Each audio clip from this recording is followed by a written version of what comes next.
વડોદરા શહેરમાં LGBTQ સમુદાય દ્વારા એક સન્માન રેલીનું આયોજન કરવામાં આવ્યું હતું.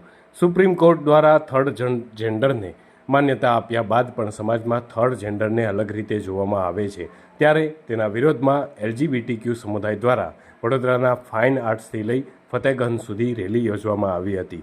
આ રેલીમાં વિવિધ પોસ્ટર સાથે બેનર દ્વારા LGBTQ સમુદાયને થઈ રહેલા અન્યાયના વિરોધમાં સૂત્રોચ્ચાર તેમજ પોસ્ટર પર લખાણ લખવામાં આવ્યા હતા. જોકે LGBTQ સમુદાયના આગેવાને જણાવ્યું હતું કે સમાજમાં થર્ડ જેન્ડરને પણ સન્માનની જરૂર છે, તેમને પણ સન્માનની નજરોથી જોવામાં આવે તેવી તેમની ઈચ્છા છે.